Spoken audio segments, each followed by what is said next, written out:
Marcus and Daniel are sitting across town from each other right now. Same salary, same savings, same career path. They were both given the exact same financial advice growing up. The only difference between them is that Daniel invested a portion of his savings in Bitcoin. Marcus did not. Years from now, Daniel will have built real freedom. Marcus will still be running on the treadmill, wondering why doing everything right never quite felt like enough. The difference between them isn't intelligence, it isn't luck, it isn't even effort.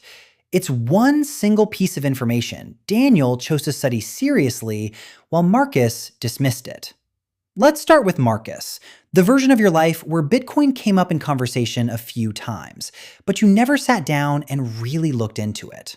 Marcus is a creature of good habits. He budgets every month. He contributes to his 401k. He has an emergency fund sitting in a high-yield savings account. He reads the books his coworkers recommend, listens to the most popular finance podcasts, and follows a handful of personal finance accounts online. He owns a portfolio of index funds and a few individual stocks, the names everyone agrees on. Bitcoin comes up sometimes. He hears about it on X, on YouTube, on TV. He's seen the headlines when the price moves. But every time it comes up, something more urgent pulls his attention away. He tells himself he'll learn about it eventually. Years go by. He still hasn't. The conventional path is the most followed path because it asks the least of you. The problem is that the playbook Marcus is following was written for a financial system that no longer exists. The dollar in 1985 and the dollar in 2025 are fundamentally different instruments. The advice was solid once, it just hasn't been updated for the world Marcus actually lives in. Now let's go across town. Meet Daniel. Same age, same salary, same background, same advice growing up. But somewhere along the way, Daniel did something different.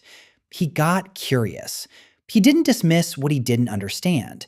He took the time to learn. And he came across a simple 3-step approach that resonated with him deeply. Buy Bitcoin, stay quiet about it, keep stacking. Daniel didn't dismiss Bitcoin as a toy. He didn't write it off as a speculative gamble. Instead, he did something almost nobody does. He actually put in the work to understand what it was before having an opinion on it. He asked himself an honest question. Why are some of the most respected investors in the world quietly building positions in this? Why are BlackRock, Fidelity, and Morgan Stanley launching Bitcoin products? Why are public companies adding it to their balance sheets? Why are sovereign nations beginning to hold it as a strategic reserve? Either every serious player in global finance is making the same mistake, or there's something genuinely important here that most people haven't taken the time to understand. He learned that Bitcoin is the first truly scarce digital asset in human history. Only 21 million will ever exist, a mathematical certainty written into the code. He learned that Bitcoin is sovereign money. No government can print more of it. No bank can freeze your access. No single person, company, or country controls it. That single body of knowledge restructured everything Daniel thought about money. Once you see it, you cannot unsee it. The dollar in his account looked different. His saving strategy looked different. The financial advice he grew up with looked different. And quietly, without telling anyone, Daniel started buying. The fork between these two lives doesn't always come from a single dramatic moment. Sometimes it's quieter than that. It's the year inflation eats your raise. Your salary went up, but groceries went up more. Your rent went up. Your insurance went up. On paper, you're earning more. In reality, you can afford less. Marcus chalks it up to a tough year and tells himself it'll balance out. Daniel sees something else. A signal that the system is doing exactly what it's designed to do, quietly transferring purchasing power from people who save in dollars to people who own scarce assets. It's the year you realize your savings account hit a record high. And yet, a tank of gas, a grocery run, and a doctor's visit all cost more than they used to. Marcus tells himself he needs to be more disciplined. Daniel realizes the problem isn't his discipline. It's the currency his discipline is being stored in. The fork isn't one moment. It's the slow accumulation of moments where Daniel sees what's happening and Marcus doesn't. 5 years of those moments turns into a completely different life. Now let's run both versions forward over the next 10 to 15 years. Marcus. Marcus continues the conventional path. Steady raises, he bumps his 401k contribution, he buys or upgrades his house with a mortgage that consumes most of his monthly cash flow. Life fills up with kids, with family, with obligations, with the ordinary, expanding weight of adult responsibility. Over time, Marcus has a respectable but ordinary net worth. Most of it is tied up in his home equity and a retirement account he can't really touch without penalty. On paper, he looks successful. His friends and family think he's doing well. But underneath it, something doesn't feel right. He's working harder than he ever has, and he doesn't feel any more free than he did when he started. Every raise just covers another rising expense. Inflation eats his savings. The retirement number his advisor tells him he needs keeps moving up.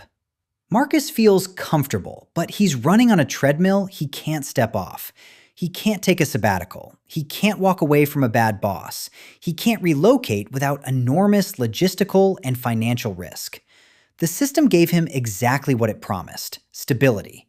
But stability is what you get when you stay still. Freedom is what you get when you can move. And nobody told him those weren't the same thing. He lives with a quiet financial anxiety. He doesn't talk about it much. Most of his peers feel the same way.